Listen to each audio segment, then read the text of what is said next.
Hello students. आज हम बात करेंगे डिबाय-हैकेल थ्योरी के बारे में। देखते हैं क्या होती है डिबाय-हैकेल थ्योरी, क्या बताती है डिबाय-हैकेल थ्योरी। सभी तन्यताओं पर प्रबल विद्युत अपघट्य पूर्णतः आयनित रहते हैं, लेकिन क्रिस्टलों के रमन स्पेक्ट्रा, एक्स किरण विश्लेषण, वाष्प दाब आदि से ये ज्ञात हुआ कि ये ठोस अवस्था में भी आयनित रहते हैं तथा अधिक सांद्रता पर कुछ अनायनित भाग में रह जाते हैं। अतः पूर्णतः आयनित के स्थान पर यह कहना उचित होगा कि सभी सांद्रताओं पर प्रबल विद्युत अपघट्य लगभग पूर्णतः आयनित होते हैं। अच्छा, जो वियोजन की मात्रा के लिए जो हमने फॉर्मूला देखा था वो था lambda V upon lambda infinity. प्रबल विद्युत अपघट्य के लिए अनुपात lambda V upon lambda infinity आयनन की मात्रा नहीं होकर चालकता अनुपात है। जब विद्युत संयोजक यौगिक जल में घोले जाते हैं अर्थात अनुकरण किया जाता है तो यह मानना उचित है कि आयन जो पहले से ही ठोस अवस्था में थे विलयन में विचरण के लिए वे स्वतंत्र हो जाते हैं और विद्युत धारा का चालन करने लग जाते हैं। अर्थात प्रबल विद्युत अपघट्यों को जब हम विलयन में या किसी विलायक में घोलते हैं तो क्या होता है, वो विचरण करने के लिए स्वतंत्र हो जाते हैं, विद्युत धारा का चालन करने लग जाते हैं। विलयन का तनुकरण करने पर तुल्यांक की चालकता में वृद्धि आयनों की गतिशीलता बढ़ने के कारण होती है। जब विद्युत अपघट्य का विलयन अनंत तनुता पर होता है तब आयन काफ़ी दूर और अलग अलग होते हैं तथा ये एक दूसरे पर नगण्य प्रभाव डालते हैं। जब विलयन की सांद्रता बढ़ाई जाती है तब आयन पास पास आते हैं और अंतरायनिक आकर्षण विकसित होता है, जिसके फलस्वरूप आयनिक चालें घटती है और तुल्यांक की चालकताएँ भी घटती है।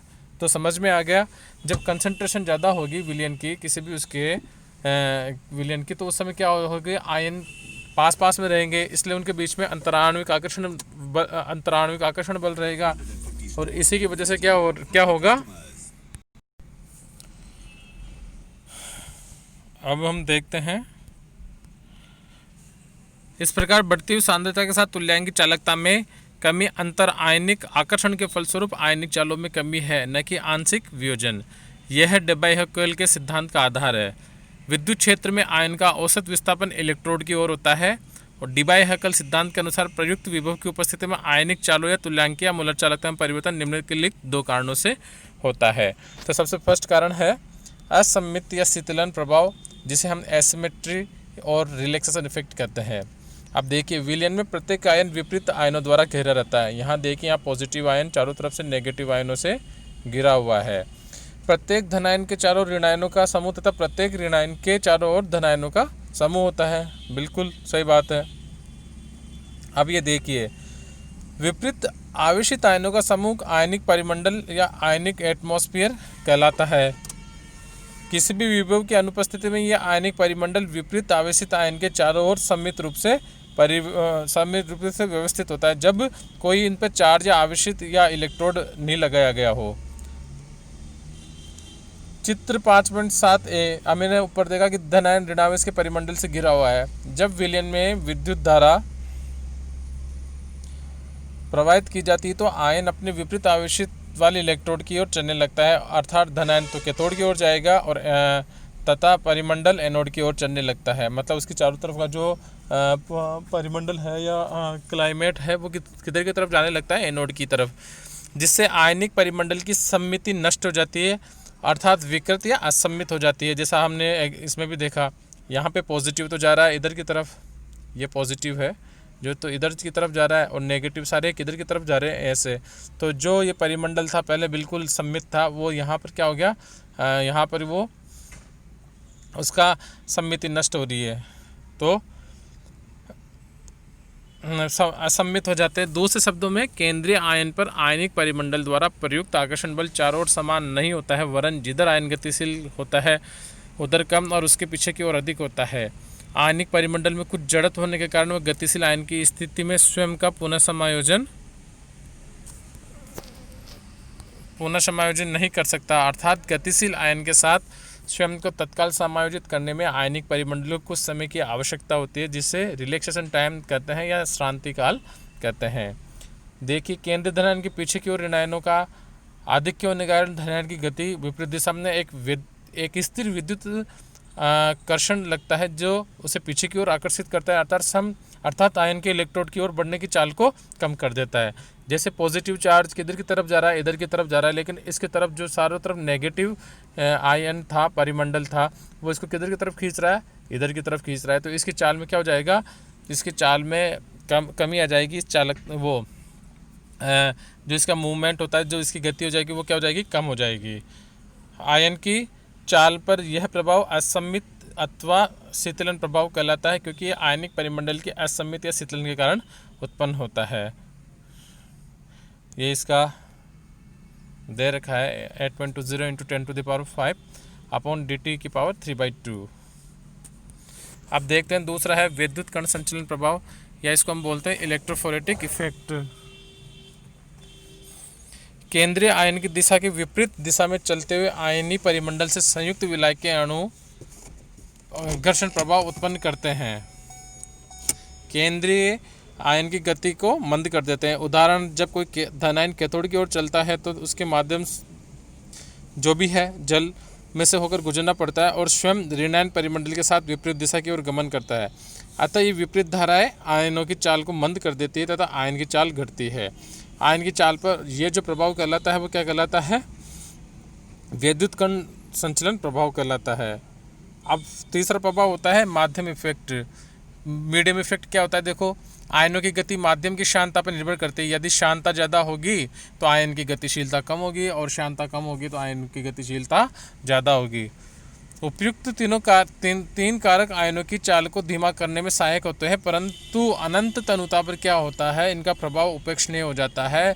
अन्य किसी तनुता पर इनका प्रभाव साधारण के वर्गमूल अर्थात √c क्या समानुपाती होता है। तो लैम्डा वी यानी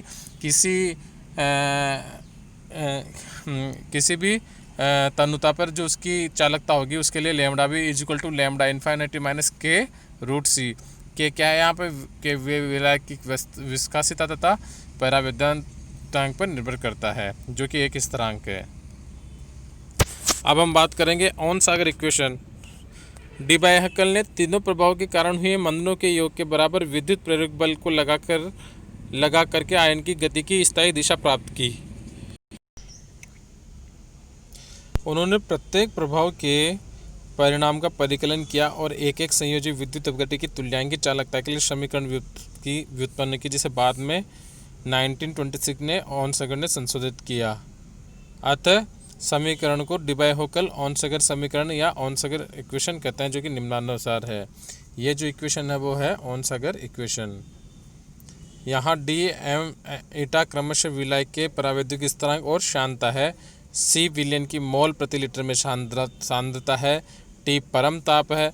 यदि कोष्ठक के प्रथम व द्वितीय पदों के स्थान पर क्रमशः ए और बी लिखे तो समीकरण को हम किस तरीके से लिख सकते हैं, समीकरण को इस तरीके से लिखा जा सकता है, lambda v equal to lambda infinity minus A plus B infinity कोष्ठक बंद √c।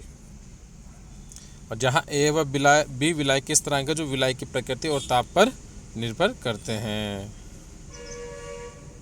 अब हम बात करते हैं डी-बाय-हॉकल ऑन-सागर समीकरण का सत्यापन। चूँकि समीकरण 42 में किसी विद्युत अपघट्य के लिए लैम्डा इन्फिनिट नियत होती है, अतः समीकरण 42 एक सरल रेखा को प्रदर्शित करती है। अर्थात लैम्डा वी और लैम्डा सी में ग्राफ खींचा जावे तो ऑन-सागर समीकरण के अनुसार क्या होना चाहिए, एक सरल रेखा प्राप्त होनी चाहिए। विभिन्न विद्युत अपघट्यों के लिए तुल्यांकी चालकता लैम्डा और सांद्रता के वर्गमूल √c के प्रायोगिक मान आलेखित करने पर हम देखते हैं कि कम सांद्रता पर सीधी रेखा प्राप्त होती है। अतः कम सांद्रता पर ही ऑन-सागर समीकरण का प्रायोगिक सत्यापन होता है। तो यहाँ देख लीजिए, जब कंसंट्रेशन कम हो, कोई भी विद्युत अपघट्य की कंसंट्रेशन कम हो, वो तनु हो, तभी वो क्या करेगा, ऑन-सागर समीकरण का प्रायोगिक सत्यापन होता है।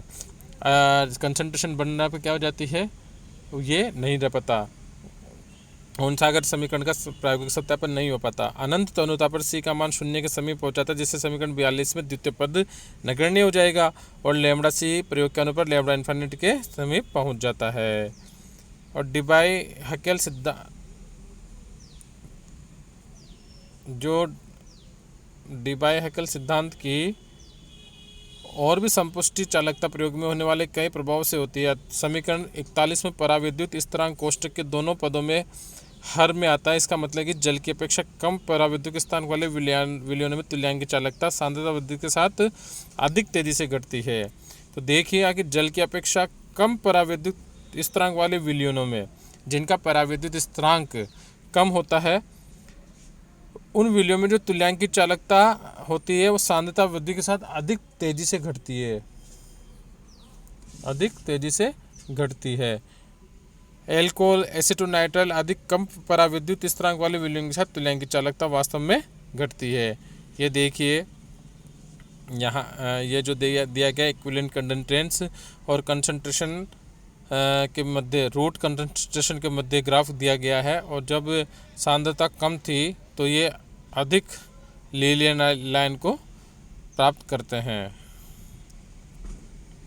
अब हम बात करते हैं सक्रियता एवं सक्रियता, एक्टिविटी एंड एक्टिविटी कोफिशिएंट के बारे में। एक संयोजी विद्युत अपघटन का वियोजन निम्न प्रकार से होता है। ए प्लस में और बी माइनस में कन्वर्ट हो टूट जाता है या आयनित हो जाता है। साम्य स्थिरांक, वियोजन स्थिरांक हम इस तरीके से देंगे। सामान्यतः प्रायोगिक कार्य में सक्रिय द्रव्यमान को मोलर सांद्रता में ही व्यक्त किया जाता है, अतः के मान को निम्न प्रकार से लिखा जा सकता है। हमें पता है कि जो एक्टिव कंसंट्रेशन है उसी पे डिपेंड करता है। ये जो के होता है वो किस पे डिपेंड करता है? सक्रिय सांद्रता जो कि रिएक्शंस में पार्टिसिपेट कर रही है उसी पे डिपेंड करता है। तो सक्रिय द्रव्यमान को मोलर सांद्रता में व्यक्त किया जाता है, अतः के को हम इस तरीके से लिख सकते हैं Ca plus into Cb minus upon Cab। तो यहाँ पे Ca, Cb, Cab और Ab माइनस तथा Ab की क्या है?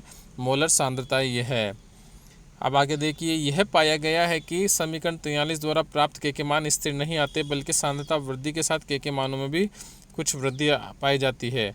के मानों में वृद्धि का मुख्य कारण क्या होता है? धन आयनों एवं ऋण आयनों के मध्य अंतरायनिक आकर्षण बल है। इस अंतरायनिक आकर्षण बलों के कारण विद्युत अपघटन का विलयन इस प्रकार से आचरण करता है कि मानव सांद्रता वास्तविक सांद्रता से कम हो। इस प्रकार विद्युत अपघटन के विलयन की प्रभावी सांद्रता उसकी वास्तविक सांद्रता से कम होती है। तो जो इफेक्टिव कंसंट्रेशन है वो वास्तविक सांद्रता से कम होगी, क्योंकि अंतरायनिक आकर्षण बल के कारण उनमें क्या हो जाएगा? विद्युत अपघटन का मतलब अंतरायनिक आकर्षण बल आ गया, उसकी वजह से जो एक्टिव कंसंट्रेशन होती है वो कम होती है जो इसकी रियल कंसंट्रेशन से होती है।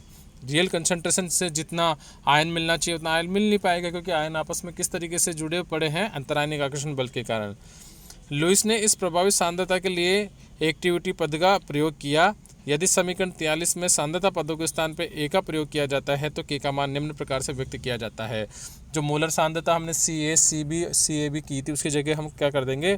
एक्टिविटी, मतलब जो एक्टिव कंसंट्रेशन है जो कि आयनों की वजह से चालकता आ रही है, जिस कंसंट्रेशन की वजह से, जिस एक्टिव कंसंट्रेशन की वजह से आयनों की वजह से चालकता आ रही है। तो हमने ए लिख दिया, A plus minus, AB minus और AB। सक्रियता का प्रयोग करते हुए यदि के मान ज्ञात किए जाते हैं तो वह बिल्कुल स्थिर प्राप्त होते हैं। सक्रियता तथा वास्तविक सांद्रता में संबंध निम्न प्रकार से किया जा सकता है। तो सक्रियता और वास्तविक सांद्रता के बीच में संबंध क्या आता है? A equal to FC। C concentration है, A एक्टिविटी है और F एक एक्टिविटी कोफिशिएंट है जिसको हम सक्रियता गुणांक कहते हैं। तो F क्या हो जाएगा? A अपॉन C हो जाएगा। आगे देखिए, सक्रियता गुणांक प्रभावी सांद्रता एवं वास्तविक सांद्रता का अनुपात होता है। प्रभावी सांद्रता किसे कहेंगे? हम एक्टिविटी को कहते हैं, सक्रियता को। तो A अपॉन C का अनुपात क्या होता है? सक्रियता गुणांक होता है। यदि सांद्रता को मोललता में अर्थात मोल प्रति 1000 ग्राम विलायक के रूप में व्यक्त किया जाता है तो सक्रियता गुणांक को हम क्या लिख जाते हैं? गामा द्वारा प्रदर्शित करते हैं। यदि जो वास्तविक सांद्रता है उसको मोललता में लेते हैं तो हम उसको एक्टिविटी को गामा में दिखाते हैं। अच्छा, किसी आयन की सांद्रता में क्या संबंध बताता है? एक्टिविटी A प्लस हो जाएगा F plus dot C plus, वही C प्लस क्या हो जाती है? कैटायन्स की सांद्रता, A प्लस कैटायन की एक्टिविटी, F वो सक्रियता गुणांक है, इसी तरह A माइनस हो जाएगी, और अगर मोललता में लेंगे तो ये हो जाएगी।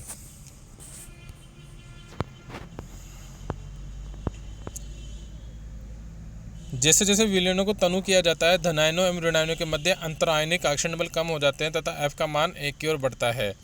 इस प्रकार A का मान C के निकट हो जाता है। अनंत तनुविलियों में एफ का मान 1 के निकट होता है, अतः ए इक्वल टू सी होगा। अतः एफ तथा गामा के मान समान होते हैं। एफ तथा गामा के कोई मात्रक नहीं होते हैं। सांद्र विलियों में एफ का मान 1 से दूर होता है, अतः वास्तविक सांद्रता प्रभावी सांद्रता में अंतर अधिक हो जाता है। तो जितना ज़्यादा विलियन डाइल्यूट हो जाएगा, ए और एफ के मानों, ए और सी लगभग क्या हो जाएंगे, बराबर, और इसका मान, एफ का मान 1 के निकट आ जाता है। तो इसी वजह से जो एक्टिव कंसंट्रेशन होती है अत्यंत तनुविलियों में एक्टिविटी और कंसंट्रेशन लगभग बराबर होती है।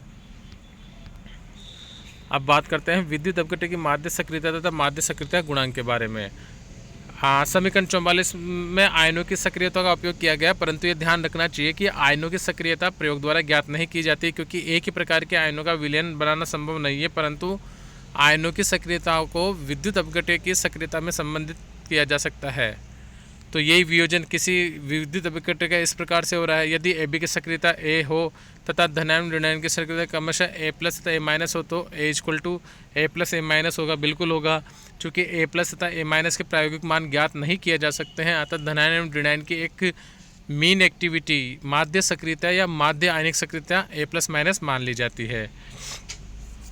तो हम क्या लिखेंगे इसको, A+- या A+- का स्क्वायर या A+- क्या हो जाएगा, A का हाफ या A का वर्गमूल।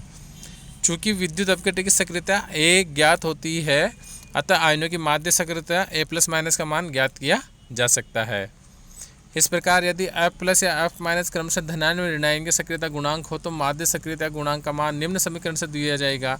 बिल्कुल इस तरीके से दिया जाएगा। अभी जिस तरीके से हमने ऊपर देखा, वही F+- को √F+ करो या F की पावर हाफ कर दो या √F कर दो, तो समीकरण एक सामान्य विद्युत अपघट्य के AX/BY के लिए क्या हो जाएगा, AX/BY के लिए जब हम लिखेंगे तो जो बन के आएगा वो ये होगा। तो आज के लिए इतना ही, धन्यवाद।